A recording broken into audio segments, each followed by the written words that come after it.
바울은 지금 데살로니가 성도들, 특히 예수 믿는 것 때문에 같은 동족에게 말로 할 수 없는 고난과 박해, 이 환난을 당하고 있는 데살로니가 성도들을 지금 위로하고 있는데, 특히 하나님은 어떤 분이시느냐?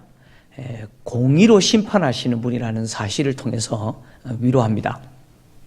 바울은 앞에서 데살로니가 성도들을 하나님 나라에 합당한 자로 하나님이 여기신다라고 했고, 또 데살로니가 성도들이 당하는 그 고난은 하나님의 나라를 위해서 고난을 당한다라고 위로를 했습니다. 그리고 오늘 본문을 통해서 하나님의 그 공의의 심판은 데살로니가 성도들에게 환난 당하게 하는 자들에게는 환난으로 갚으시고, 그리고 환난 당하는 데살로니가 성도들에게는 바울과 전도자들이 누리게 될 그 안식을 동일하게 함께 안식을 주시는 것으로 갚으신다라고 하는 내용을 통해서 위로합니다. 현재라고 하는 시점에서 데살로니가 성도들은 고난을 당하고 있습니다. 데살로니가 성도들을 박해하는 자들은 데살로니가 성도들을 박해하는 것을 모르겠습니다. 그들의 즐거움으로 삼고 있는지는 모르겠으나 이제 미래의 어떤 시점에 가면 하나님이 공의로 심판하여서 그들에게는 환난으로 갚으실 것이고 데살로니가 성도들에게는 안식으로 보상을 주실 겁니다. 하나님의 심판이 공의의 심판인 이유는 뭐냐면 미래 시점에 행해지는 그 심판이 역전이 되기 때문에 그렇습니다. 역전이 됩니다. 우리가 운동 경기를 보면 우리 팀이 막 지고 있다가 결정적인 순간에 이기고 끝나면 짜릿하지 않습니까? 이런 역전이 마지막 그 종말의 심판 때에 있을 거라는 겁니다. 이 역전이 있을 거라는 거예요. 오늘 바울은 6절을 통해서 환난 당하는 데살로니가 성도들에게 환난을 당하게 하는 자들에게는 환난으로 갚고 환난 당하는 데살로니가 성도들에게는 안식으로 갚으신다 이렇게 표현했는데 오늘 여기 환난이라고 하는 단어가 등장합니다. 이 환난이라고 하는 이 단어는 원래 어떤 의미냐면 포도를 짓눌러서 즙을 짤 때 사용하는 단어입니다. 포도를 짓누르고 으깨어서 즙을 짤 때 사용하는 단어가 바로 이 환난이라는 단어입니다. 그래서 성경에서 이 단어를 사용하여 비유적으로 환난을 표현했을 때 그 환난의 고통이 바로 이런 고통이라는 거예요. 포도를 짓누르고 으깨서 즙을 짜는 것처럼 다른 사람에 대해서 이렇게 견딜 수 없는 막 짓눌러서 쥐어 짜는 것 같은 그런 고통을 가한다라는 의미에서 이 환난이라는 단어가 사용됩니다. 그렇게 압박하는 거예요. 지금 바울이 이 단어를 사용해서 데살로니가 성도들이 당하고 있는 이 환난의 고통이 이런 고통이라는 거예요. 예수 믿는 게 참 쉬운 일이 아닌 것 같아요. 이런 고통을 당한다는 거예요.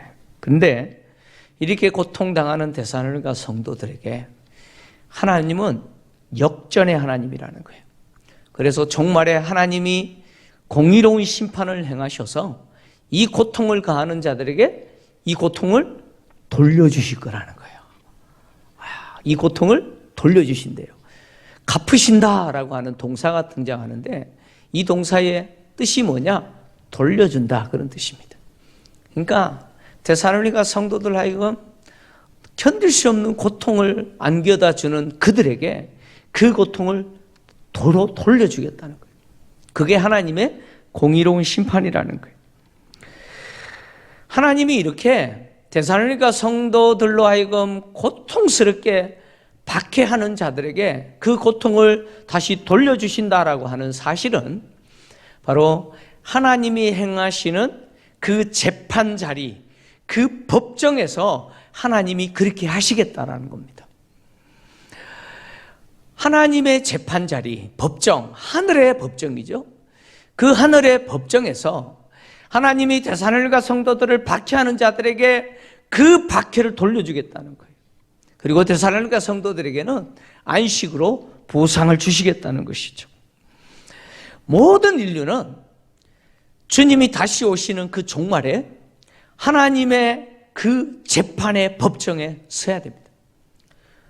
모든 인간은 그 재판 자리에 서서 재판장이신 하나님이 내리시는 그 선고를 들어야 됩니다.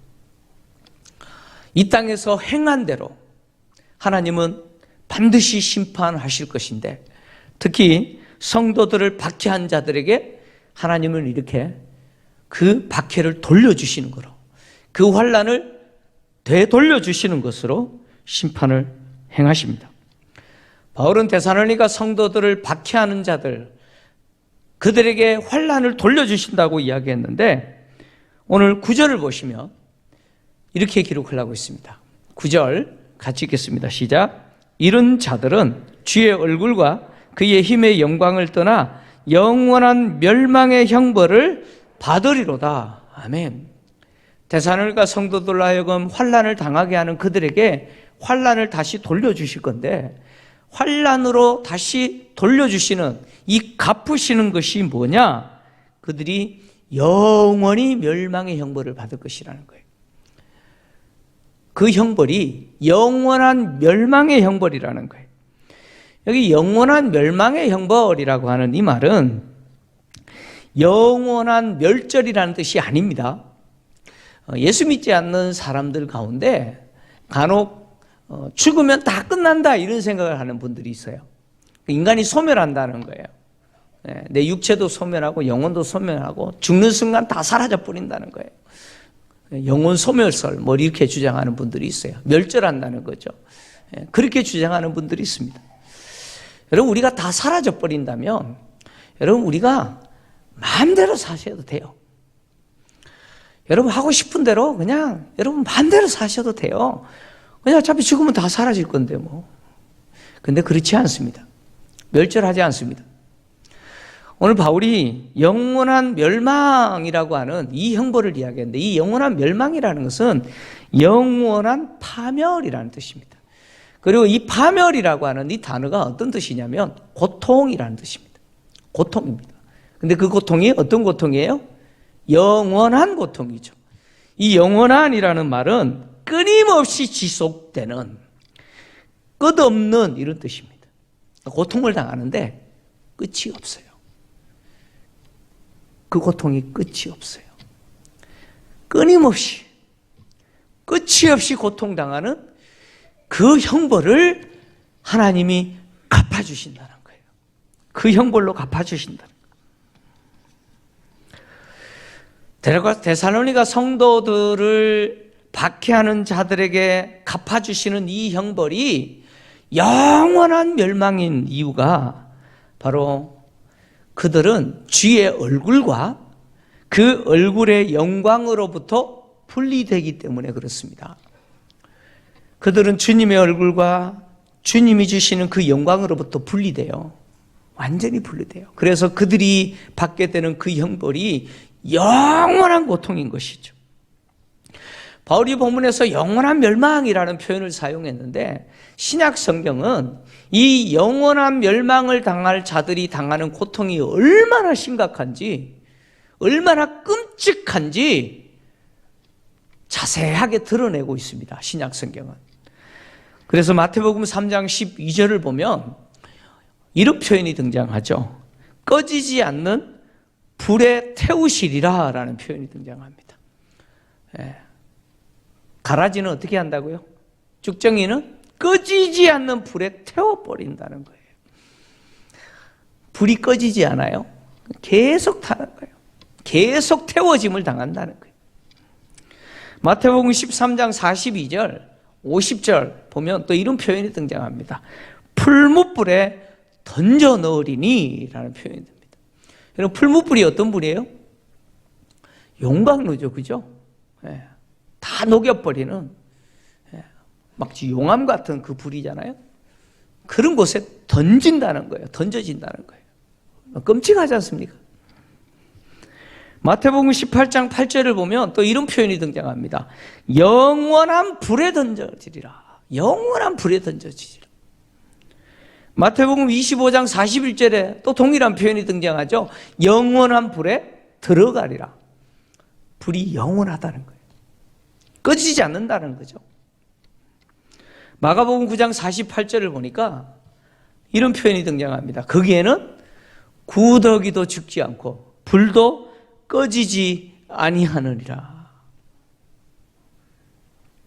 계시록 21장 8절 이런 표현이 등장합니다. 불과 유황으로 타는 곳에 던져지리라. 불과 유황으로 타는 못에 던져지리라.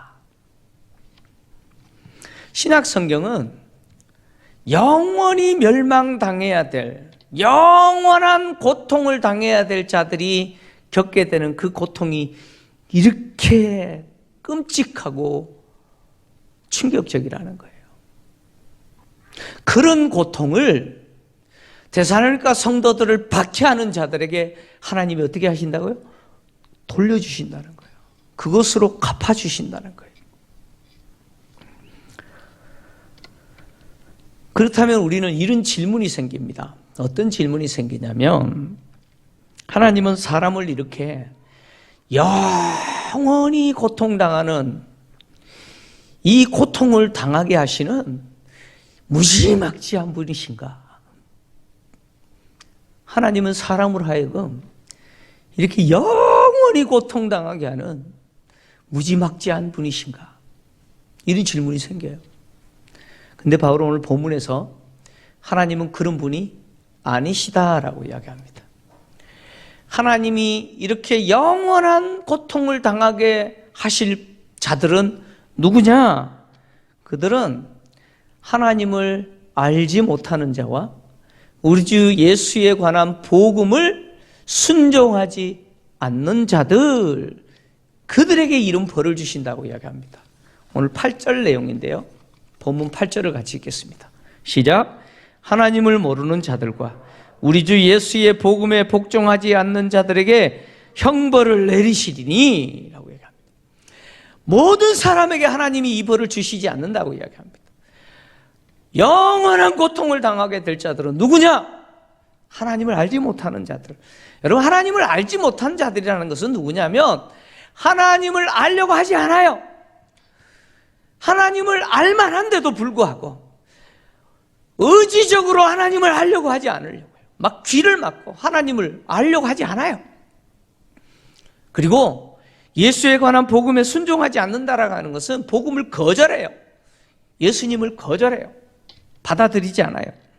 이런 자들에게 하나님이 영원한 고통, 이 고통을 돌려주신다고 바울은 이야기합니다. 하나님은 단지 데살로니가 성도들을 박해했다라는 이유만으로 이렇게 심판하지 않으신다는 거예요.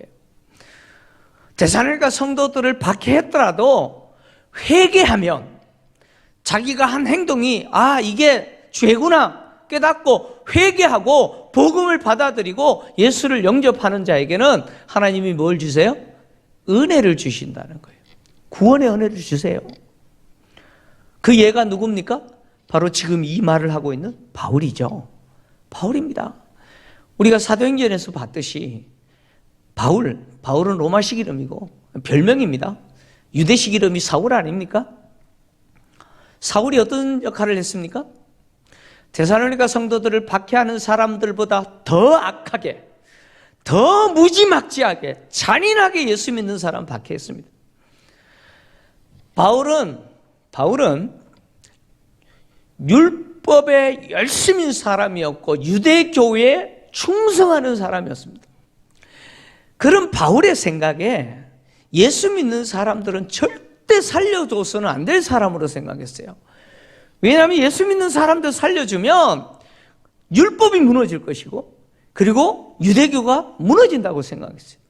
그래서 예수 믿는 사람들 잔인하게 죽이기 위해서 잔인하게 체포하고 옥에 가두고 심지어 스데반을 죽이는 일까지 동참했잖아요. 그랬던 사울입니다. 그러나 그런 사울도 하나님이 어떻게 하셨어요? 만나주셨고 부활하신 주님이 만나주셨고 예수의 부활을 복음을 전하는 자로 바꿔주셨잖아요. 그러니까 성도를 박해했다고 해서 하나님이 무지막지한 영원한 고통의 심판을 주시지 않습니다. 하나님의 공의는 회개하고 예수를 영접하는 자에게 은혜를 베푸시고 구원을 주시는 것이 하나님의 공의죠. 하나님의 공의입니다. 그러나 복음을 거부하고 하나님을 알만함에도 불구하고 하나님을 알려고 하지 않는 그런 자들에게 하나님은 이 영원한 고통의 심판을 하시는 것이죠.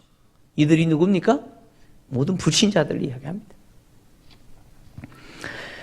하나님은 고통당하는 데살로니가 성도들을 향하여서 그들을 박해하는 자들을 하나님이 이렇게 심판하실 것이고, 그래서 그들이 당하는 고통이 영원한 고통이라는 사실을 통해서 위로합니다. 그 고난당하는 성도들을 위로하고 있어요. 데살로니가 성도들을 박해하는 자들에게는 하나님이 이렇게 갚으시지만 데살로니가 성도들에게는 하나님이 어떻게 갚으시느냐? 안식으로 갚으신다고 이야기합니다. 여기 안식이라고 하는 단어는 어떤 뜻이냐면 아주 힘들고 나를 너무 힘들게 하는 그 어떤 것, 그리고 골칫거리였던 너무 머리가 지긋지긋 아프게 만드는 그런 것이겠죠. 그 어떤 것으로부터, 너무 힘들게 하거나 골칫거리였던 어떤 것으로부터 안심하거나 안도하는 것, 또는 휴식하는 것, 이것을 의미할 때 사용하는 단어가 이 안식이라는 단어입니다.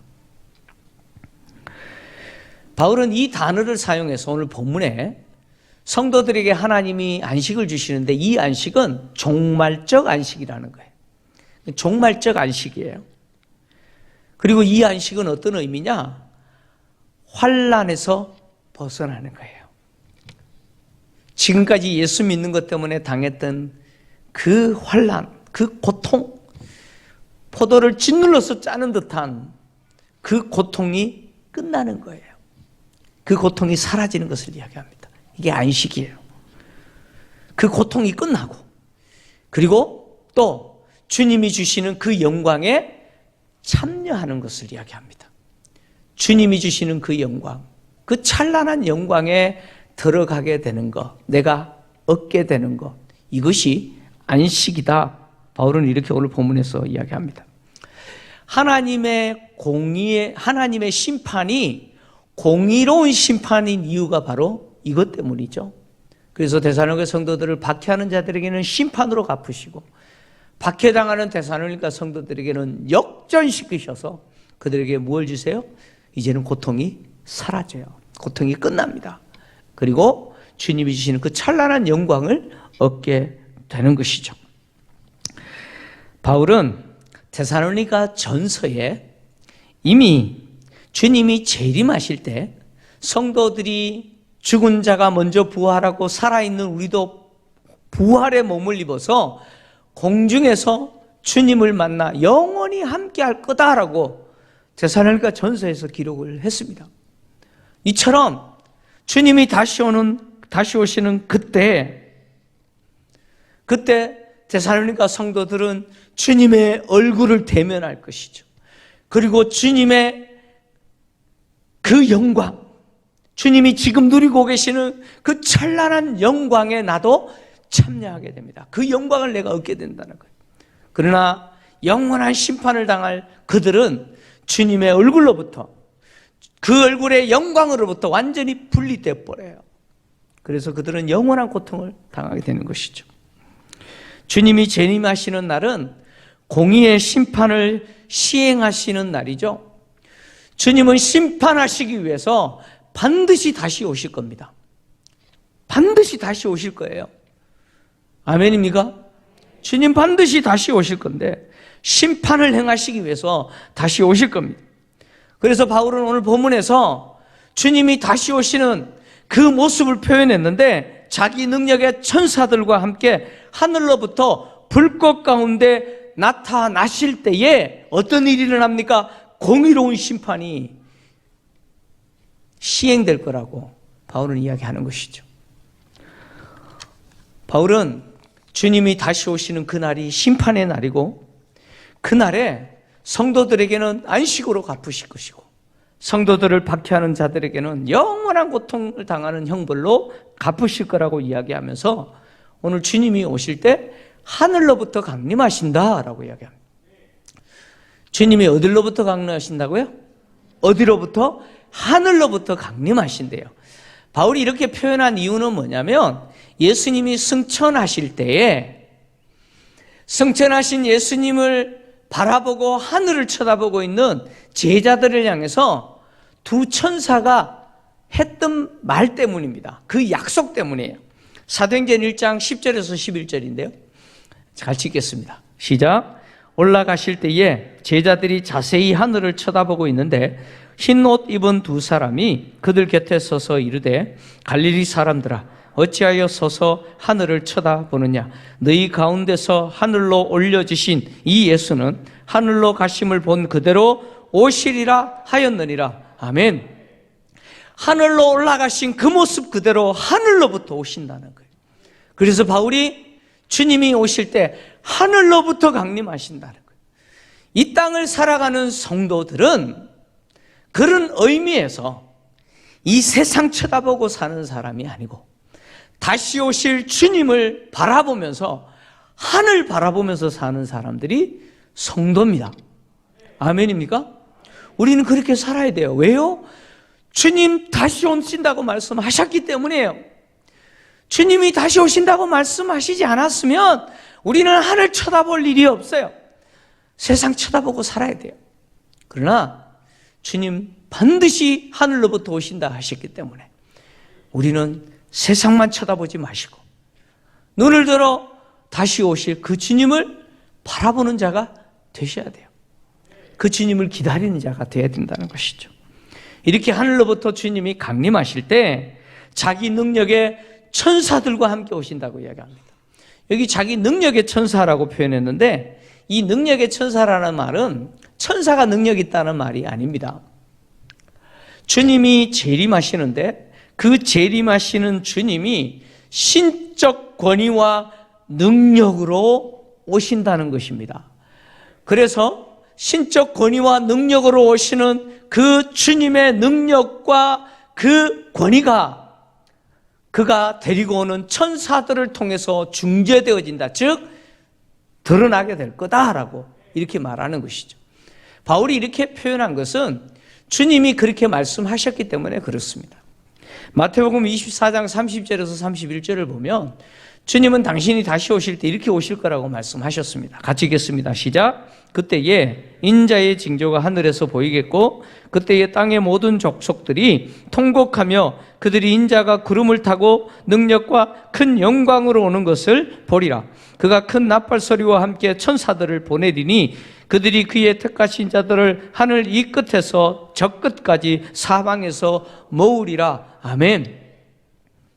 인자 대신 주님이 다시 오실 때 그날이 심판의 날이기 때문에 예수 믿지 않는 복음을 거절한 세상의 모든 민족들은 족속들은 통곡할 겁니다. 그때 인자가 주님이 구름을 타고 능력과 큰 영광으로 오실 거라는 거예요. 그리고 천사들을 보내서 하늘 끝에서 저 끝까지 주님이 구원을 주시기로 택하신 그들을 성도들을 다 불러 모으실 거라고 말씀하신 거예요. 그래서 바울은 주님이 오실 때 당신의 능력의 천사들을 데리고 오실 거라는 거예요. 뿐만 아니라 이렇게 오실 때에 불꽃 가운데 나타나실 거라고 표현했습니다. 불꽃 가운데 나타나신대요. 바울이 이렇게 표현한 것은 이사야 선지자가 하나님이 오실 때 이렇게 오신다라고 한 예언을 예수님의 다시 오심을 통해서 성취된다. 이렇게 바울이 이야기한 거예요. 이사야서 66장 15절을 보면 이사야 선지자는 하나님이 이렇게 오신다고 기록을 했습니다. 같이 읽겠습니다. 시작. 보라, 여호와께서 불에 둘러싸여 강림하시리니 그의 수레들은 회오리 바람 같으리로다. 그가 혁혁한 위세로 노여움을 나타내시며 맹렬한 화염으로 책망하실 것이라. 아멘. 하나님이 불에 둘러싸여 오신다는 거예요. 오셔서 혁혁한 위세로 어떻게 하신다고요? 노여움을 나타내신다는 거예요. 심판을 행하실 거라는 거예요. 그래서 맹렬한 화염으로 책망하실 것이다. 심판을 행하실 거라고 이사야 선지자가 예언했는데, 이 예언이 주님이, 예수님이 다시 오시는 그 재림을 통해서 성취될 거라고 이야기하는 겁니다.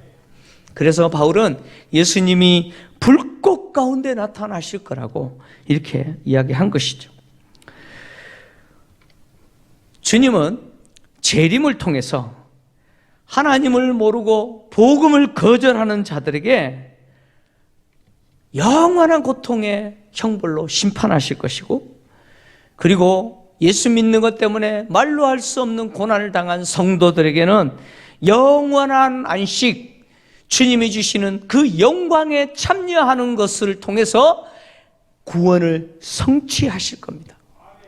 그래서 주님이 다시 오실 때 우리의 구원이 성취가 됩니다. 우리는 이미 구원을 받았습니다. 아멘입니까? 그러나 우리가 이미 구원을 받았지만 아직 구원이 완성된 건 아니에요. 구원이 진행되고 있는 것이죠. 주님이 오실 때 우리의 구원이 완전히 성취되어질 겁니다. 그때에 주님은 성도들로부터 무엇을 얻으시느냐? 영광을 받게 됩니다. 구원의 성취를 누리게 된 성도들이 그 주님 앞에 찬양할 거라는 거예요. 이 내용은 요한계시록 4장 5절을 보면 자세하게 나와 있습니다. 요한은 구원받은 성도들이 하나님의 그 보좌 앞에서 우리를 구원하신 그 하나님과 어린 양 되신 예수님을 찬양한다라고 기록을 하고 있습니다. 구원받은 성도들이 우리를 구원하신 그 하나님과 주님 앞에 찬양할 겁니다. 영광을 올려드릴 겁니다. 주님은 영광을 받으실 것이죠. 뿐만 아니라 이렇게 구원의 성취를 누리게 될 성도들은 어떤 반응을 하느냐? 성도들은 놀랍게 여김을 받게 될 겁니다. 성도들이 놀랍게 여긴다는 거예요.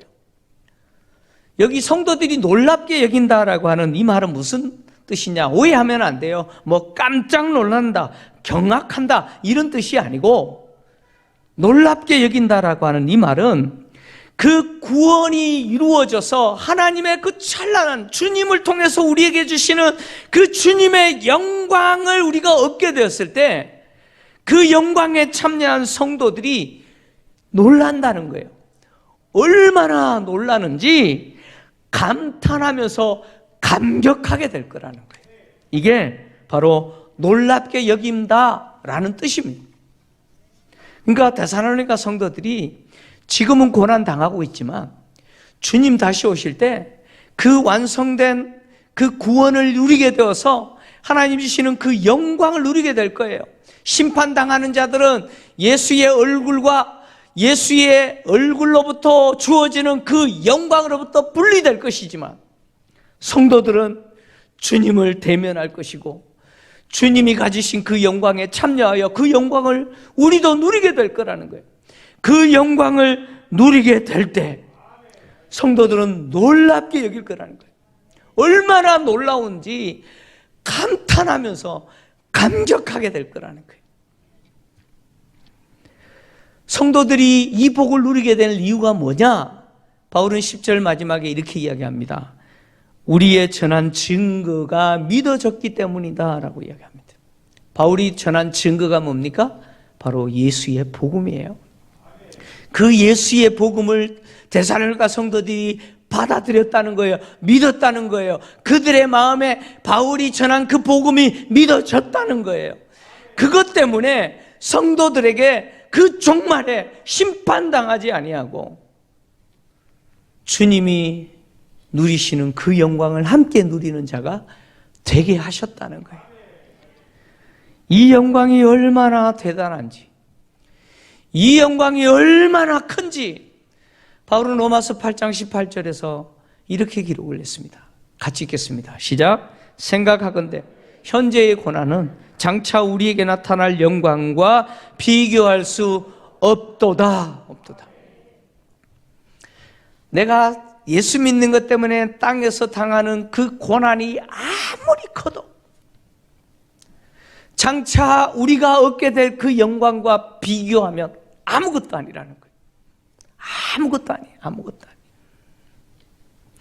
주님이 우리에게 주실 그 영광을, 그 영광이 얼마나 대단한 영광인지 조금이라도 아는 분은,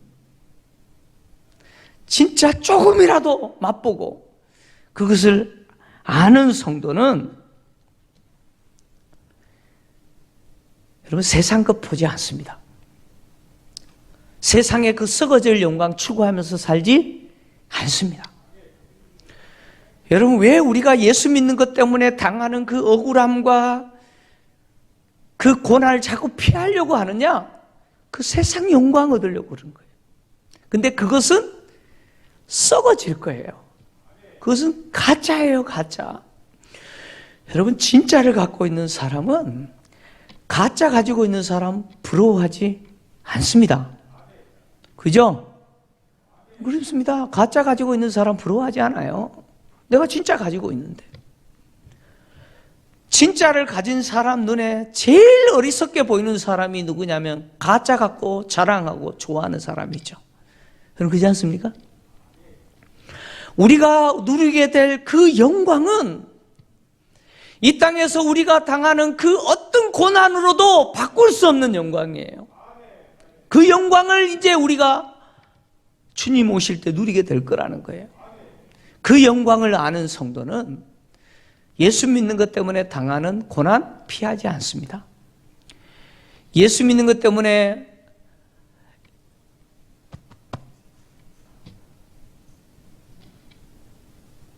참 겪게 될 그 억울함, 그거 거부하지 않습니다. 기꺼이 그 길 걸어갑니다. 도리어 바울은 그렇게 우리에게 이야기합니다. 예수 믿는 것 때문에 고난당하는 그것이 장차 우리가 상상할 수 없는 그 주님의 영광을 누리게 되는 보증이다. 보증이다라고 얘기합니다. 장차 우리가 주님의 얼굴을 대면했을 때, 주님은 이 영광을 주실 때 우리에게 물을 거예요.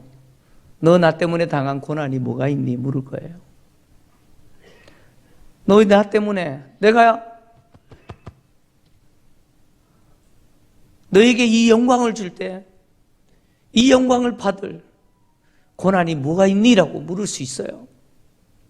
여러분, 우리가 예수 믿는 것 때문에 당하는 이 고난과 이 힘든 것들은 참 견딜 수 없고 그 고통이 얼마나 큰지 압니다. 그러나 그 고통보다 주님이 주실 영광이 더 크기에 우리는 인내할 수 있고 또 믿음으로 견딜 수 있습니다. 그리고 이 고통은 끝납니다. 끝나요. 예수 믿는 성도들을 박해하고 예수 믿는 자들을 욕하면서 복음을 거절하는 자들에게는 그날에 영원히 끝이 없는 고통이 시작될 겁니다. 사랑하는 성도 여러분, 주님의 이 영광을 우리가 장차 받아 누린다면 이 땅에서 살아가면서 예수 믿는 것 때문에 당하는 어려움들 피하지 마시기 바랍니다. 세상에서 당당하게 예수 믿는 자답게 살아가시기를 주의 이름으로 축원합니다.